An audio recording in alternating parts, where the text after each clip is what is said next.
Well, I mean, just taking a challenge, defending a little bit. You know, when the game gets, you know, gets close. You know, it's just, it's fun. I enjoy it. Me? Trash talk? You know, I'm a nice guy. He can't score on me. That's what they said on TV? I said I didn't want him to score on me. Damn it. You know, I gave him 2 free throws down there. It was a great post move. But I knew he wanted to shoot it. I knew he wanted to shoot the 3. So, yeah, he made one from the opposite corner earlier in the season. So, yeah, I knew he was. Yeah, he was thirsty for one. So. How would you compare the first 8 minutes of the game to the last 8 minutes of the game in terms of the show in the game? Well, the last 8 minutes are always more intense, you know, and I think really the last 8 minutes of the game is what fans really want to see. You know, they want to see that competitive spirit. But all in all, I think we gave them a pretty good show. It was competitive throughout. So. What was LeBron's reaction to those block shots he had on him?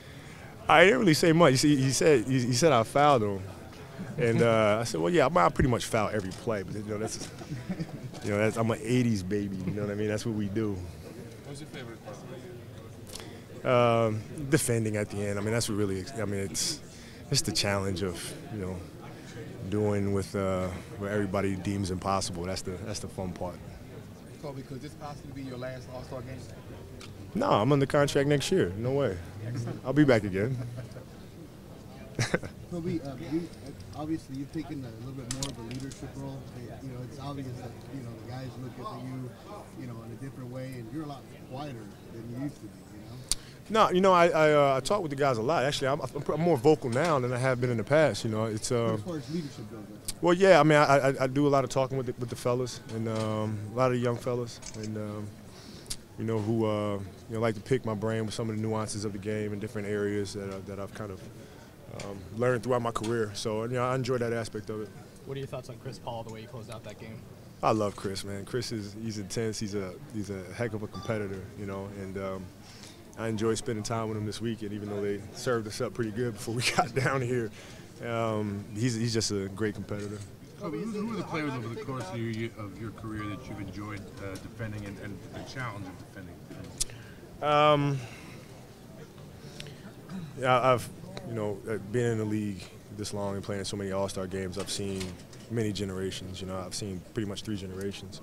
My first All-Star game having to guard Michael, I mean, that was like a dream come true for me, and he took me to school several times, but I learned quite a bit, and then going on to Tracy McGrady and Vince Carter and Allen Iverson and that whole crew, and now to, LeBron and D-Wade and some of those other guys. I mean, it's seen 3 generations. What's a signature defensive performance? Would you go from that far?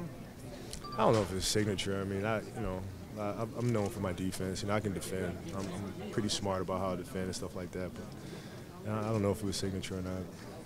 Chloe, how much better do you think? Warm-ups with the full regalia on the chest. I wore mine proudly. I'll put it to you that way. I had a little bit more on mine than everybody else.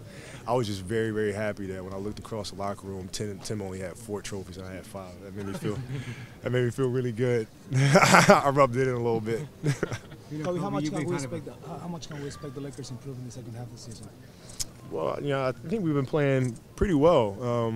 Coming into the break, we laid a couple eggs there against the Celtics and against the Clippers. But all in all, we've been playing pretty well, much better than we have been. So we just got to continue to improve, and I think we'll do much better in the second half. Kobe, you've been passing the ball a lot. You're facilitating a lot more. It looked like you did the same thing tonight. Do you feel like you've changed your game and you've adjusted your full body to where that's going to be the way that we see you playing from now on the rest of the year? Yeah, well, I think you'll see a comfort level where I do both. And I think as a team, we're coming to that point. We see that, understand that, and we know that we still need my scoring, but we also need me to facilitate. I need to do both. But the passing and getting everybody involved takes precedent. 2 questions, guys. What's it like going from this point, this weekend, to then turn on the switch back to the playoff race that begins on Tuesday? My switch never went off. It never went off. It was on all weekend, and it was good to see the guys and this, that, and the other. But at the same time, that there's an undercurrent of what went on in the first half of the season that I just won't let go. And come Wednesday, we got to be ready to go. What do you think the Lakers should and will do with Dwight? I don't know what they're going to do. I mean, it's and at this point, doesn't matter. You know, what matters to us is what we do on Wednesday and go from there. I mean, that's the most important thing, and that's my message to the team is we can't worry about the future, we can't worry about the past.